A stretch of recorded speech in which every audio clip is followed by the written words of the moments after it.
Assalamualaikum warahmatullahi wabarakatuh. Saya Chandra Hidayat Oktora dari kelas I1 Prodi Akuntansi. Di sini saya akan menjelaskan tentang metode pengembangan sistem informasi akuntansi. Nah, metode pengembangan sistem informasi akuntansi terdapat 3 poin. Yang pertama itu analisis sistem. Nah, dari analisis sistem ini terbagi menjadi 4 tahapan. Yang pertama adalah analisis pendahuluan.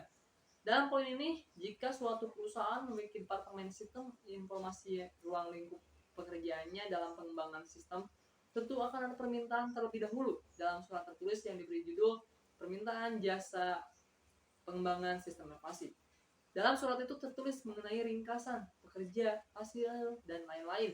Nah, setelah menerima surat permintaan tersebut, analis sistem kemudian melakukan analisis pendahuluan tentang perusahaan tersebut untuk digunakan sebagai pembuatan proposal usulan untuk mengembangkan sistem informasinya.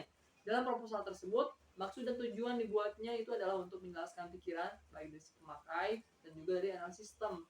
Nah, tahapan yang keduanya itu menyusun pelaksanaan analisis sistem. Dalam dokumen yang tadi, analisis sistem menjelaskan yang pertama, alasan ringkas dan jelas yang mendasari dilakukannya pengembangan sistem akuntansi. Kedua, pernyataan yang khusus untuk persyaratan kinerja yang diharapkan dari sistem akuntansi yang diusulkan. Yang ketiga, batasan luar analisis sistem yang akan dilakukan. Tiga, identifikasi informasi kemungkinan harus dikumpulkan dalam analisis sistem. Lalu, identifikasi sumber-sumber potensial yang dapat menyediakan informasi yang diperlukan dalam analisis sistem. Nah, daftar peristiwa besar atau titik-titik pengecekan yang digunakan untuk mengecek perkembangan analisis sistem yang dilaksanakan oleh analis. Nah, tahapan yang ketiga itu pelaksanaan analisis sistem. Dalam tahap ini, analisis sistem mempelajari laporan yang sudah dihasilkan oleh sistem akuntansi yang sekarang digunakan untuk menemukan informasi yang diperlukan oleh manajemen, namun tidak disediakan oleh sistem akuntansi yang sekarang. Menganalisis transaksi, analisis sistem, kemudian melaksanakan analisis terhadap setiap transaksi. Analisis transaksi ini meliputi analis terhadap formulir, catatan, prosedur, dan digunakan dalam melaksanakan setiap transaksi tersebut.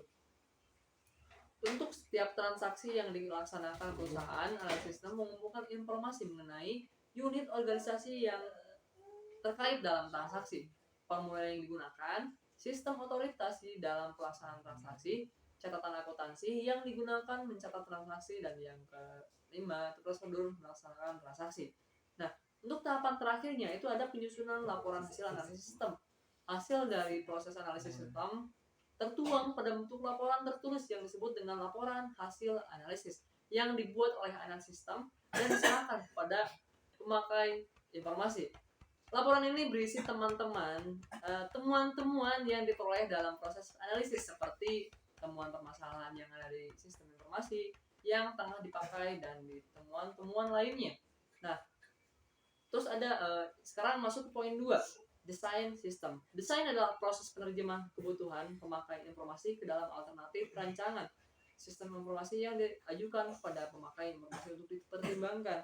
Setelah melakukan tahapan analisis, maka diperolehlah berbagai macam informasi yang terkait dalam sistem lama yang memunculkan berbagai macam bagian yang tidak efektif dan juga tidak efisien dalam penggunaannya.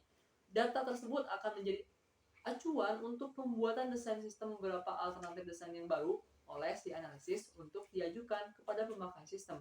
Setelah melakukan proses pengajuan tersebut mengenai beberapa desain sistem yang baru dengan berbagai poin-poin yang efektivitas dari masing-masing desain, maka akan dibuat laporan final untuk desain sistem baru yang akan dipakai oleh pihak manajemen perusahaan. Setelah itu akan dilakukan perincian desain sistem dalam setiap segmen yang ada di perusahaan untuk bisa memenuhi setiap kebutuhan dari pemakai sistem tersebut. Nah, poin terakhirnya itu ada implementasi sistem. Implementasi adalah pendidikan dan pelatihan pemakai informasi. Pelatihan dan koordinasi teknisi yang akan menjalankan sistem, pengujian sistem yang baru, dan pengubahan yang dilakukan untuk membuat sistem informasi yang telah dirancang menjadi dapat dilaksanakan secara operasional. Mungkin itu saja resume dari saya. Terima kasih. Wassalamualaikum warahmatullahi wabarakatuh.